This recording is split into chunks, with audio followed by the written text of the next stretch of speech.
TC Rádio, a rádio oficial de quem investe. Eu vou chamar aqui Guilherme Cunha para comentar do mercado pro nosso ouvinte. Fala, Gui Cunha, tudo bom com você? Boa tarde, como vai? Fala, Medina! Pô, melhor do que de manhã, viu? O Expresso da Tarde trago uma alegria adicional. Afinal, a minha Vale está acima de R$ 71. O meu dólar já está abaixo de R$ 5. Oh, coisa boa, Medina! Me pergunta que eu respondo. Fala comigo. Maravilha, é isso aí, Gui. Tem muita gente perguntando a respeito do dolinha pra você, se fica nesse patamar abaixo dos R$ 5, você vai comentar aqui pra gente. Ô Gui, mas primeiro dá o seu panorama geral do mercado como um todo, das movimentações que você pegou desde o Morning Call no Expresso da Manhã até agora. O que você viu do mercado que te chamou a atenção, Gui? Boa, Medina. Acho que a principal movimentação positiva se dá a respeito do setor financeiro bancário. Eu venho falando bastante a respeito do meu otimismo para o setor e aí a Petrobras, ó, o Itaú Unibanco e o Bradesco trouxeram aí uma alta bem significativa no contexto do período da tarde, que ajuda o Ibovespa a estar no cenário positivo, e a Vale, que reportou um resultado abaixo do consenso, assustou muita gente. Respondi lá a caixinha de pergunta no meu Instagram logo pela manhã. Calma, segura aí que a gente está olhando muito mais precificação, e também as prévias já indicavam que a Vale não teria um resultado extraordinário. Então, como está na própria manchete, né, os bancos trouxeram essa pontuação para o Ibovespa. A Vale também deixou de atrapalhar e soma bastante pontos para o Ibovespa e contamina daí as demais empresas. O principal destaque acaba sendo o Petrobras, independente da Datacom ou não. Toda essa movimentação de conselho e também a aprovação, né? Teve uma aprovação de mais din-din para todo mundo ali receber, colocar um cascalho adicional no bolso, faz uma oscilação maior. Não tem um volume extraordinário, né? Não tem um volume que consolide uma situação que a gente possa falar, pô, agora vai, mas já é um respiro, já é um alívio, aonde nós poderíamos estar indo totalmente contra o cenário global, porque os Estados Unidos tá forte, Medina. Boa, Gui, a gente vai falar também de mercado americano já pro nosso ouvinte. Ô Gui, eu trouxe a informação de Petrobras, né? Porque acaba de sair um outro urgente no painel Mover Pro. Pietro Mendes é eleito presidente do Conselho de Administração. Informações aqui do painel Mover Pro, porque a Petrobras está elegendo os seus integrantes do Conselho de Administração, e Pietro Mendes é secretário de Petróleo do Ministério de Minas e Energia. Inclusive, o nome dele tinha recebido parecer negativo do COP por suposto conflito de interesse. O COP, no entanto, não tem esse poder de veto na decisão, apenas de recomendação. E Pietro Mendes acaba de ser eleito presidente do Conselho de Administração da Petrobras. Ô Gui, essa votação, essa eleição de conselheiros na Petro é importante para o investidor? Com certeza, Medina. Eu muito fui o contribuidor que cornetou bastante as altas que nós tivemos recente de Petrobras, altamente entendível a respeito do contexto de Datacom, aumento até do petróleo. Então teve vários fatores que foram ajudando a companhia num curto espaço de tempo ter essa alta expressiva, né? Lá dos 22 até próximo dos 28. Se tivesse batido 28, todo mundo já sabe o que o pai ia fazer. Então subiu numa magnitude rápida, forte, e parecia consistente, mas o principal movimento dessa estatal Petrobras acaba sendo governança e dividendos. Então, todo esse movimento que nós cornetamos a respeito de governança e dividendos, não é agora que a gente vai ver o reflexo diretamente na ação, e sim nas próximas apresentações, nos próximos resultados. E o mercado, como sempre, vai antecipar. Então, a Petrobras faz preço hoje, toda essa votação. Petrobras irá fazer preço nos próximos trimestres, não pela má qualidade da apresentação dos números, mas sim mudança das leis estatais, políticas de dividendos, vai reduzindo a atratividade de ser um investidor dessa gigante que é a Petrobras. Não tem nada a ver a Prio 3 estar subindo com a saída de dinheiro de Petrobras, mas o destaque acaba sendo o Prio 3, que teve a subscrição ali a R$ 24.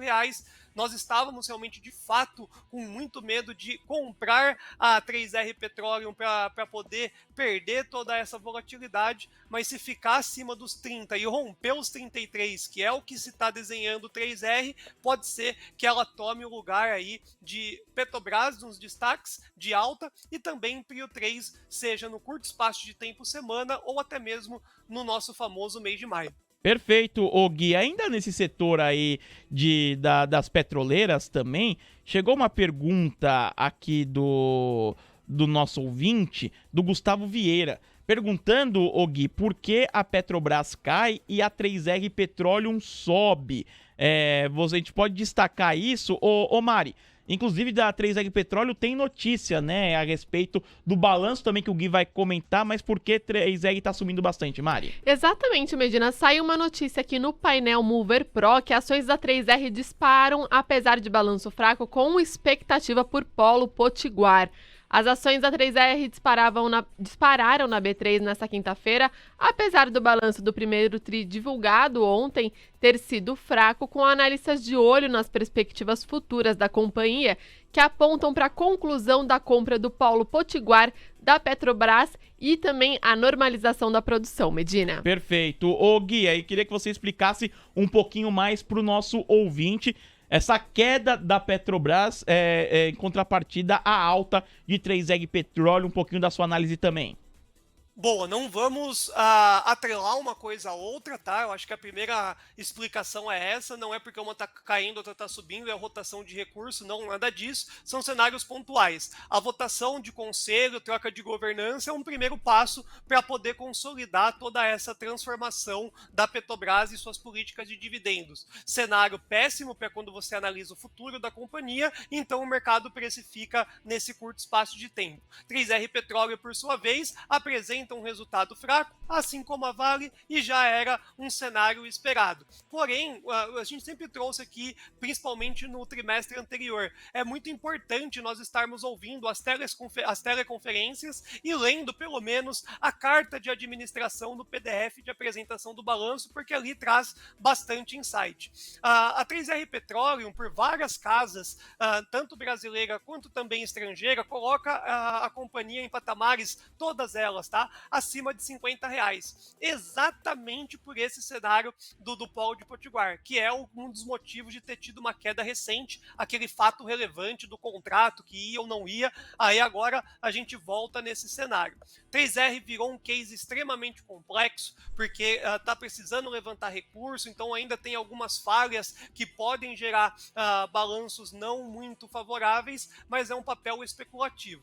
Ótimo para trading, péssimo para investimento, porque pode ter qualquer divergência e noticiário a qualquer momento, mas não dá para não deixar no radar. É um destaque hoje de alta, devido ao guidance, né, todas as perspectivas futuras, mas é promessa. Então eu estou de fora, não há o que discutir, pelo menos por hora, pessoal, que dentro das opções que nós temos, a Prio 3 para investimento acaba sendo a melhor opção para o investidor. Para o especulador, 3R Petróleo e Petrobras é muito importante acompanhar os balanços para qualquer tomada de decisão. Se ficar só puramente para o gráfico também pode obter algumas oscilações irracionais que vão ser esses movimentos pontuais de governança e de dividendo.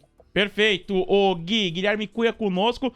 Você manda aqui a sua mensagem, as suas dúvidas, as perguntas a respeito do mercado no dia de hoje. Boa, 3h52. Ô Gui, na outra ponta a gente tem os bancos novamente avançando hoje. Queria que você falasse um pouquinho desse movimento, principalmente dos bancões, né? A gente vê aqui Itaú subindo 1,34%, Bradesco 2,30%, além de Vale, são os ativos que mais puxam essa alta do Ibovespa também. Ainda no setor financeiro, tem B3 subindo, BTG Pactual avançando, Itaúsa também subindo quase 1%.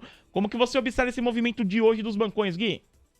Boa, sensacional. Os bancos, nós tivemos um insight com o Santander, então a gente, primeiramente a gente penalizou o Santander na oratória, né, que é um banco frágil e nós estávamos com muito medo do balanço de Santander vir ruim e contaminar o setor, mas aí com mais tempo, você entendendo o fluxo que obteve desde a apresentação do Santander, ele trouxe um insight muito importante, que foi a melhoria do ROI, Medina. O ROI é aquele indicador que traz uma movimentação de lucratividade sobre patrimônio patrimônio, e é um dos principais dados fundamentalistas para que você possa atrelar um valuation, um preço justo dos papéis. E aí, quando a gente olha o resultado de Santander, que realmente é um balanço mais frágil, esse aumento de 2 pontos percentuais que obteve na companhia sugere com que os outros bancos vão em linha ou até mesmo melhor. Porque em paridade do Santander nós temos o Bradesco, né, uma empresa que arrisca mais na sua carteira de crédito, isso pode ser benéfico ou ter um malefício muito grande na sua inadimplência, mas principalmente Itaú Unibanco e Banco do Brasil podem trazer resultados estratosféricos e indo totalmente contra com a perspectiva de grandes analistas do mercado financeiro. Então, os bancos tendem a continuar esse movimento de alta, especulativo ou não, mas eles vão existir até com que os outros grandes, né, Bradesco e Itaú, apresentem o seu resultado. O Banco do Brasil já é uma obviedade, né, agora fica aquela pulga atrás da orelha se Itaú vai conseguir manter a performance e aí carrega aqueles patamares de 28 até 30 reais como preço justo, e se o Bradesco não decepciona, porque se o Bradesco simplesmente ter qualquer melhoria no ROI ali de 2, 3 pontos percentuais, o Bradesco volta para cima dos 14 e vai buscar minimamente aqueles R$15,87. Então, quando a gente olha no gráfico, é extremamente desconfortável o Bradesco, ainda pode ter algumas movimentações de queda, mas quando nós entendemos todo esse contexto e o insight que o Santander trouxe, foi muito bacana e muitos aproveitaram essa oratória para ganhar um troquinho essa semana. Mas eu estou muito de olho na apresentação de Bradesco e Itaú. Maravilha. Guilherme Cunha conosco. Ó, Gui, muita gente querendo participar e estão mandando muitas mensagens, né, Mário? Até quem tá às 5 para as 4, mas a gente tem tempo aqui para comentar com o Guilherme Cunha, ele vai falar de dólar também. Vamos trazer algumas perguntas dos ouvintes. Quem é que tá mandando por aí? Ô Mari, manda bala. Bom, Medina, muita gente mandando pergunta aqui pelo YouTube, pela Station também, pelo WhatsApp. A primeira pergunta aqui que eu separei foi de Alpargatas, que chegou pelo Alexandre Costa aqui na Station, e aí ele pede para você analisar o papel. E aí eu aproveitei, né, para pegar aqui os papéis de Alpargatas, pra gente dar uma passadinha, dar uma olhadinha aqui pelos papéis da empresa, e nesse momento eles avançam 0,43% a R$ 7,05, Gui. Havaianas, as legítimas, todo mundo usa e recusa imitações. Alpa 4 é um contexto de amor e ódio entre os investidores e traders, né? Por quê, pessoal? Vamos lá contextualizar. Quarto trimestre foi um pesadelo para a Alpa 4, um dos grandes motivos dessa forte queda que obteve e todo mundo consegue acompanhar no gráfico. Porém, todavia, entretanto, quando chegou nesses patamares de R$ 7,06,80, que é uma micro-região de compra, parou a queda. Não tem comprador. Então esse é o primeiro movimento que a gente tem que falar. Para o investidor que não aguentava mais apanhar, já pode ter uma perspectiva de parar de apanhar. Me perguntaram no domingo, via caixinha de pergunta também no Instagram, o que fazer na semana. Eu coloquei bancos e Alpa 4. Pode ser uma baita de uma opção. E amanhã, Alpa 4 pode trazer uma perspectiva positiva, porque ela já congestiona há um bom tempo, vulgo semana inteira, ela está dentro desses R$ 7,05 e R$ 6,90. Ela não conseguiu fazer nada, está sem volume, não tem comprador. Só que hoje é o primeiro dia que ele dá uma Alpa 4, dá uma leve respirada, tem um volume tímido, mas parou de cair e demonstra minimamente um pouco de interesse comprador. Então eu vejo que a Alpa 4 não foi essa semana que prosperou para trade, mas pode ser entre amanhã, que tem aquele rebalanceamento dos fundos, o mercado fica um pouco mais furioso, e a semana que vem, para trade tá legal. Para investimento não tem nada que compute ainda uma alta para a companhia Alpa 4, e esperamos fortemente que a apresentação desse primeiro trimestre tenha pelo menos reduzido o prejuízo que a companhia reportou no final do ano passado. Gui, outra pergunta que eu separei aqui de um ouvinte pela Station ainda é do Rafael Sampaio. E aí, Gui, ele pergunta se você ainda está posicionado em Cash 3, em Melios. E aí, aproveitando para dar uma passadinha aqui pelos papéis, nesse momento eles estão na mínima, caindo 3,57% a 81 centavos, Gui. Sim, eu tenho preço médio de aquisição em junho do ano passado em R$ 1,15. Um valor mínimo, é um valor muito baixo que a gente colocou na companhia, acreditando na queda da Selic e otimização do balanço. A otimização do balanço até aconteceu, o papel chegou em algumas vezes a tocar uma proximidade do R$ 2,00, mas voltou tudo e mais um pouco. Muita gente tem Cash 1 hoje na carteira, né? Que é aquele direito de subscrição também que obteve na companhia recentemente via fato relevante. Eu não vou me movimentar, não vou exercer, não vou comprar mais, não vou fazer nada em Cash 3, permaneço até a primeira queda de juros Selic para ver se o papel dá uma destravada e coloca algum cascalho no nosso bolso. Vejo que Cash 3 ainda tem muita fragilidade, tem muitas outras assimetrias mais convidativas e o prazo era realmente junho do ano de 2023 esse trade, né? Era uma tese de queda de juros, melhoria de balanço e melhoria de macro. Então, em junho, caindo a taxa de juros, eu acredito fortemente que há um comportamento mais expressivo de compra em Cash 3. Não sei se vai ser o suficiente para atingir os objetivos finais, mas eu vejo que pode ser inteligente manter o papel. Não aumento de forma alguma. Ô Gui, o índice virou, viu? Tô vendo aqui o índice futuro e o mini índice caindo agora, né? O Roberto Fábio comentou aqui no chat da Station, que é o mercado futuro já caindo.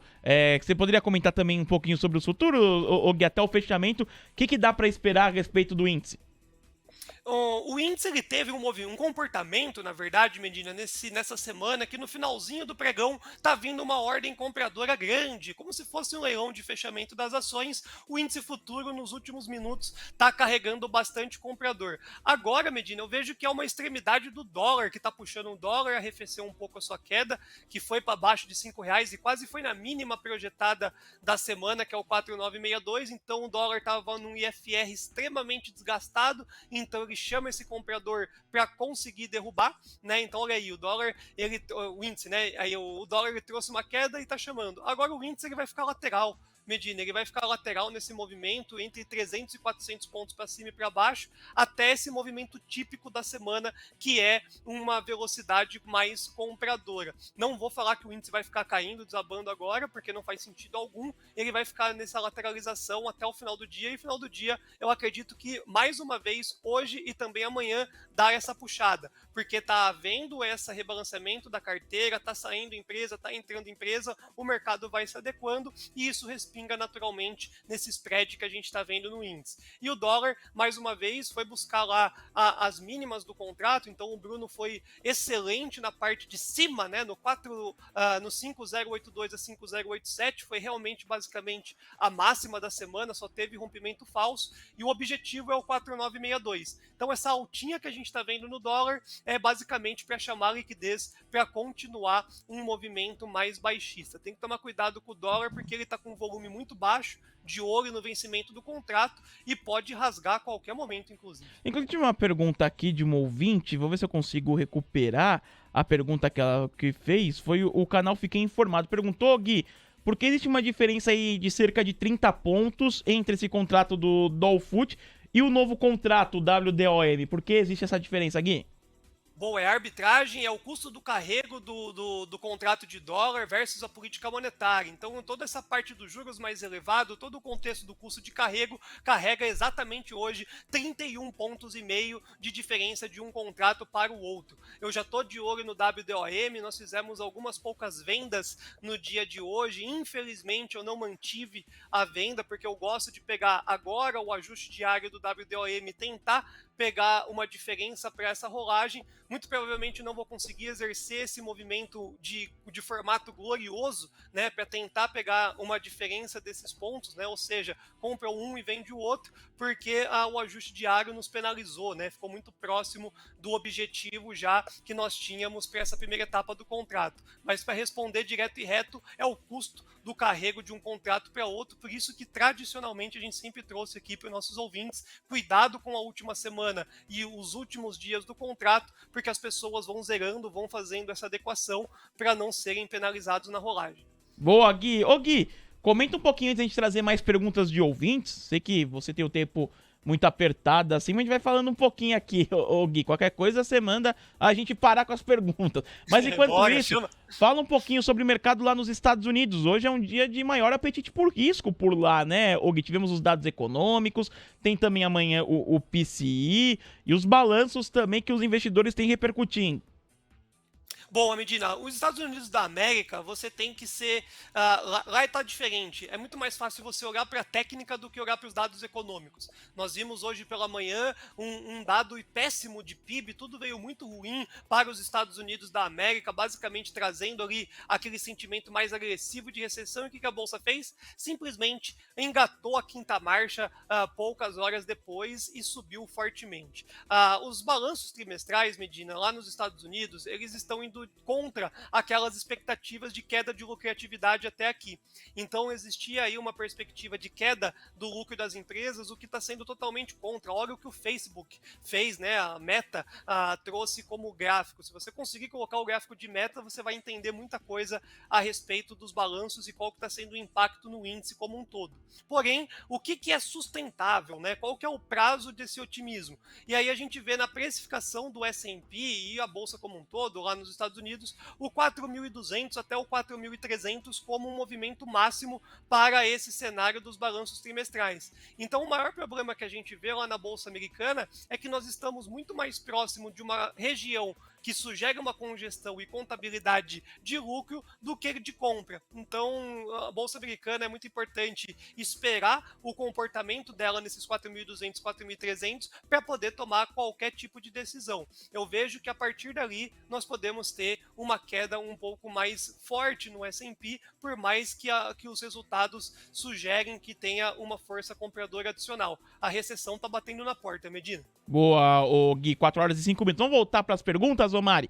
Porque muita gente mandou aqui perguntas pro Guilherme Cunha, o Antenor também, que perguntou de Petrobras, já o Gui já respondeu. Quem mais mandou por aí, Mari?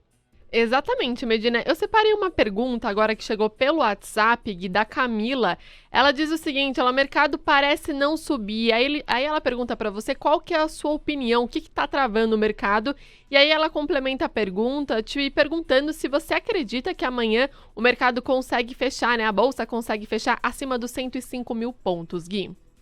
Eu tenho essa tese, eu fiquei na compra do índice de ontem para hoje, consegui diminuir um pouco da exposição na forte alta que nós tivemos no período matinal, e eu acredito que amanhã seja uma oportunidade, mais uma vez, de tentar mirar pelo menos esses 105 mil pontos, 105.600. O que está travando, pessoal, é a obviedade que nós estamos tendo de um problema interno, que é essa pressão de queda de juros, e já entender que não vai rolar seja na canetada, seja na ansiedade, seja no que for, e aí nós teremos mais 45 dias após a reunião do Copom de agora para poder gerar de expectativa de queda de juros. A principal destrave é essa queda de juros e também de olho, né, na política monetária americana. Essa semana, os dados da inflação é o que comandam o jogo. Então, nós tivemos uma melhoria do nosso IPCA e não correspondeu em alta, né, pelo contexto interno. Realmente, Roberto Campos Neto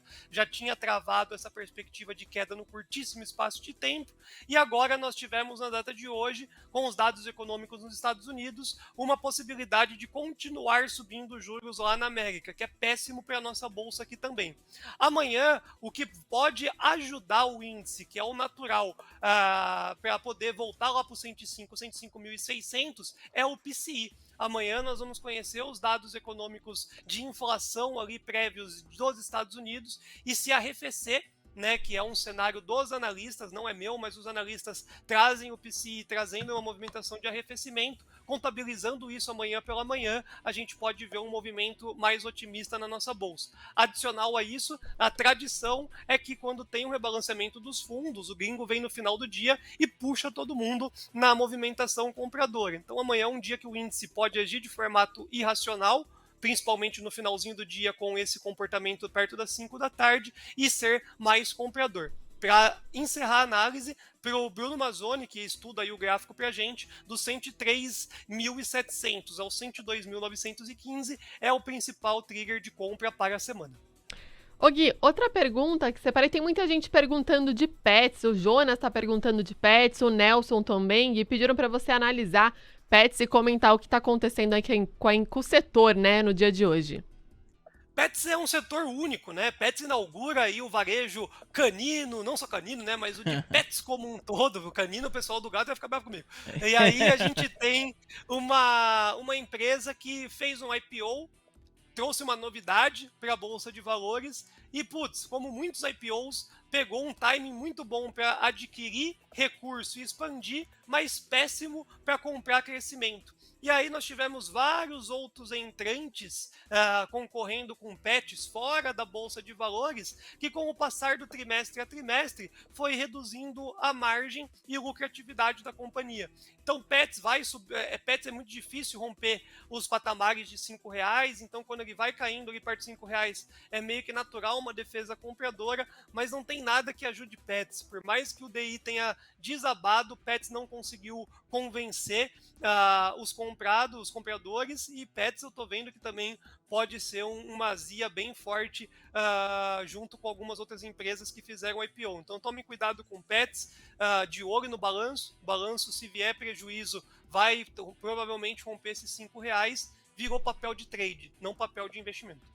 Ô Gui, outro setor, né, que a gente comentou bastante por esses dias aqui é o setor de varejo. E aí tem gente, né, a Terezinha tá perguntando sobre os papéis de C&A, que nesse momento os papéis de C&A caem 1,46% a R$ 2,70. E aí eu aproveitei para dar uma passadinha também nos papéis de lojas Marisa, que nesse momento estão na mínima, caindo 1,64% a 60 centavos, Gui. Gosto muito de C&A, é um dos melhores balanços do quarto trimestre de 2022. O problema dela foi o que eu aprendi com Medina aí, foi a Shein, né? Ah, então isso aí, hein? Moleque, Medina é cultura. Aí nós trouxemos um balanço extraordinário do quarto tri. C&A subiu bastante com essa apresentação de balanço, e todo esse contexto que nós acompanhamos dia após dia, que é tributação daqui, libera não sei o que lá de lá, depois não vai ter queda de juros aqui, chega a Shein por lá, então isso acabou bagunçando muito o setor. Por isso que Lojas Renner não andou, por isso que C&A não andou, por isso que Marisa não andou, por isso que o antigo Grupo Restock, a Nova Veste, andou, mas andou menos, e tem uma perspectiva futura muito boa. Então esse desenrolar da Shein aqui acabou atrapalhando um pouco, o que favorece quem quer investir no setor, tá? Então atrasou o lado do comprado, mas atrasou de verdade, é tempo, não mudou em nada os fundamentos. Até com que se prove ao contrário, nos próximos 2-3 balanços, as empresas, principalmente Lojas Renner e C&A, encontram-se extremamente baratas, perto da sua tanto apresentação de balanço, como também perspectiva futura. Eu estou comprado em C&A muito leve também, nem subi essa contabilidade dentro do Trade Ideas, porque é um formato especulativo para o balanço, e vejo que a única coisa que a gente pode perder aí é tempo. Não vejo o C&A atrapalhando a carreira de ninguém, rompendo R$1 e virando mico, não. O balanço de C&A no último trimestre foi muito forte, ao ponto dela estar valendo caixa, quando tudo que é abaixo de R$3 é um desconto ridículo que está acontecendo em C&A. Eu ia só registrar aqui que o Ibovespa, Mari, subindo 0,31%, 102.631 pontos, e 3R Petróleo diminuiu um pouco seu avanço, mas é um avanço bem significativo, 9,78%, R$ 29,86. Vamos com mais perguntas aí pro Gui Cunha, aproveitar que o Gui tá conosco, Mari. Exatamente, Medina, eu tava empolgada aqui que tem muita pergunta chegando, já ia logo te mandar outra pergunta aqui, Gui, sobre o setor das educacionais. Teve um ouvinte aqui que ele perguntou de ser educacional, eu não tô localizando ele agora porque estão chegando muitas perguntas. Achei aqui, o Jonas Ambrosano, ele mandou pelo YouTube, e aí eu passei aqui pelo setor das educacionais, e nesse momento eles sobem em bloco, né? Ser educacional avança 0,99% a R$ 3,07, e aí eu olhei que a Cogna também está na máxima do dia, subindo 1,53% a R$ 2,00, Gui. É um setor esquecido. O que aconteceu com as educacionais em 2023, hein? É o kit Lula desenhado, né? Construtoras e educacionais. Construtoras deu oportunidade para todo mundo mais de uma vez no ano de 2023. Então subiu desesperadamente, caiu desesperadamente, está subindo desesperadamente, e todo mundo acaba sorrindo em ansiedades e assertividades de pontos de entradas e saída diferente. Agora, educacional, todo mundo ficou triste, todo mundo chorou, inclusive eu, com o Eduque Participações, permaneço aí tranquilamente, entre aspas, comprado no papel. É um setor do kit Lula, onde tinha as perspectivas de FIES e etc.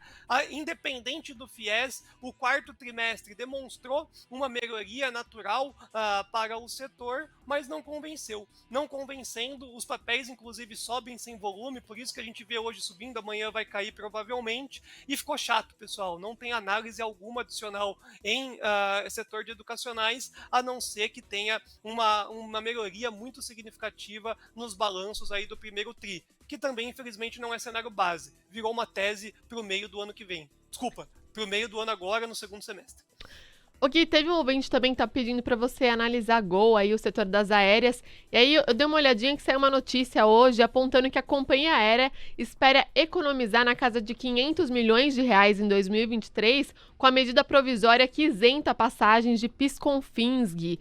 E aí, né, só passando aqui pelos papéis das aéreas, aproveitando para dar uma passadinha como que estão os papéis de Gol, nesse momento eles atingem a máxima, subindo 1,83% a R$ 6,11, Gui. Ah, não, essa alta aí é um fake news, porque caiu 11 ontem, né? Então é um mínimo de um respiro aí para Gol linhas aéreas, mas eu gosto do setor e o que eu posso dizer para os nossos ouvintes é o seguinte: quer investir? Você tem um troco aí a perder de olhar, de tempo? Tá muito gostoso especular um movimento comprado em Gol e Azul. Azul tem uma qualidade melhor de balanço, Gol tem uma perspectiva muito melhor, já reverteu o prejuízo para lucro e pode realmente decolar no segundo semestre. O momento das aéreas subirem é esses próximos 4, 6 meses, porque o dólar está desabando, o petróleo está mais controlado e as empresas estão tendo um aumento de receita muito significativo. Problema, no gráfico não mostra nada que eu estou falando, no gráfico mostra que essas empresas podem voltar mais 30%, 40%, que foi aquela paulada que teve de formato especulativo pós-fato relevante de renegociação de dívida, aumento de capital e por aí vai. Então, para trade, comprar agora é furada, porque tem um espaço no gráfico muito forte para poder cair. Para investimento, colocar um pouquinho aí de dinheiro agora, eu não vejo uma maldade nenhuma, porque a gente vai ver cada vez mais, acabou de reverter prejuízo para lucro e tende a, exatamente com esse noticiário, todo o contexto macro melhorando, no próximo trimestre apresentar de novo uma melhoria. E aí, quando a gente parou, a gente não encerrou ainda totalmente o estudo, mas é óbvio que Gol está valendo mais que R$8. Né? E o papel sendo agora depreciado da forma que está, sugere uma movimentação de compra para esse prazo, 4 a 6 meses. Problema, enquanto não finalizar e reverter isso no gráfico, é só um movimento fundamentalista. Você precisa ter tempo. Tá? Então, como investidor, eu gostaria de ter. Eu colocaria um troco ali para poder buscar um alvo maior, buscar Gol lá nos R$8 e falar assim, pô, valeu a pena ter esperado 4, 6 meses porque a variação patrimonial que elevou é legal, mas tem que segurar o reggae aí de 30% para baixo. Para quem é mais conservador ou é trader, tem que deixar o papel monitorando nessa queda de 30%, gera uma compra mais clara. Ô Gui, a gente tava falando de Pets agora há pouco, né? Acabou de sair aqui no painel Mover Pro os destaques de um relatório do JP Morgan, mudando recomendação de Pets, das ações ordinárias da Pets. E aí acho que explica um pouquinho a pergunta do nosso ouvinte, até o ouvinte perguntando, seria um boato de possível, né, Cobase ou outras, né, rivais da Pets entrando na bolsa. Mas o JP Morgan, ele rebaixou a recomendação de Pets aqui. Eu vi que saiu de compra para neutra, viu, Gui? O preço-alvo foi reduzido também, de 13 para 7,50. Aqui a redução do preço-alvo do JP Morgan, citando o ambiente macroeconômico difícil e projetando que a Pets cresça em um ritmo menor que o esperado antes, dizendo que o ambiente competitivo mais duro para Pets. Então explica um pouquinho essa movimentação e essa dúvida que a galera tá tendo sobre Pets, certo, Gui? Porque eu nem li o relatório, não sabia da existência dele, mas é basicamente o que nós trouxemos há pouquíssimos minutos atrás, né? A Cobase nem tanto faz se ela vai entrar na bolsa ou não, ela já é uma gigante e vem tomando um market share, vem tomando cliente, vem tomando lucratividade da Pets. E aí o que acontece? Quando exerceu o preço do IPO, era uma promessa, uma realidade.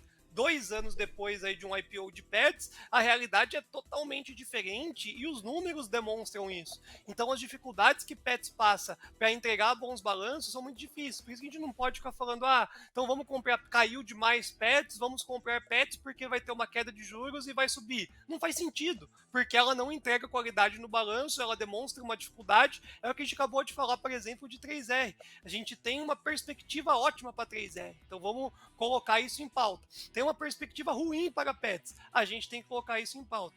O brasileiro, quando aprender, Medina, aí quando for investir numa ação, olhar quem são os concorrentes, diminui um risco muito grande. É o caso, por exemplo, de CVC. Toda hora que perguntarem de CVC, a gente vai ter que falar a mesma coisa, né? CVC está num preço barato, só que a tecnologia hoje está muito barata e todo dia, seja via spam ou não, alguém recebe uma mensagem de alguma outra plataforma querendo te vender pacotes a preço mais barato do que a CVC, inclusive. Então é muito importante a gente olhar essas barreiras de entrada que cada vez mais estão sendo agressivas em pets. Ô Gui, eu tenho que te liberar, então por isso eu vou fazer um pupurri aqui para pedir o seu destaque final a respeito do ouvinte, investidor, que se questiona se dá para fazer ainda alguma coisa hoje, Gui, mas ó, Roberto, ele tá te perguntando Ambev nesse atual patamar de 14,8, tá caindo 0,91% ao ano. No YouTube também, o Fábio perguntando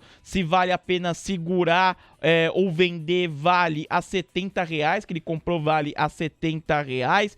Tem muita gente perguntando aqui também, o Gustavo Vieira, o Gui, que ele disse que ele não tem nenhuma ação do setor de saneamento, e aí ele perguntou se existe uma que ele possa estudar e puder entrar. O canal Tô Nem Aí pedindo qual que é o seu racional para Cash 3. Então eu tô soltando esse popurrí de perguntas, ô Gui, pra aí você ficar à vontade para fazer o seu destaque final do dia, beleza?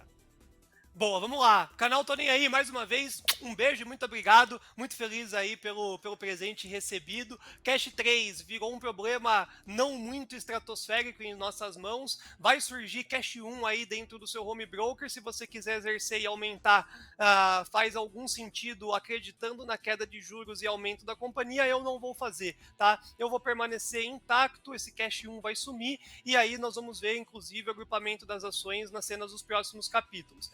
Nesse cenário, conforme a volatilidade existir, a gente comenta um pouco mais sobre a perspectiva da companhia. Por hora, deixa quietinho lá, porque não vai surgir nada de estratosférico em Cash 3. Para o nosso ouvinte que não tem nada na empresa de saneamento, tem muito burburinho da lei ainda e tem uma privatização de Sabesp. Foi um dos destaques do painel Mover Pro hoje pela manhã, que cabe estar dentro do radar. Mas vai lá, fica com calma, porque todo dia a gente acaba compartilhando análise de algumas ações, trazemos alguns insights. Não é um momento ainda para que você possa colocar a empresa, porque ficou muito volátil nesses últimos dias e a bolsa como um todo ainda está esperando para poder gerar um certo destrave. Ambev, a 13,80 eu gosto. Ambev, eu sempre falo aqui dos comentários, tem 16 e 17 reais é a média de preço-alvo das grandes corretoras e bancos brasileiras e estrangeiras, mas 13,80 já é um preço conhecido e já está na nossa cabeça que chama comprador. O papel está lateral, na verdade, entre 13,80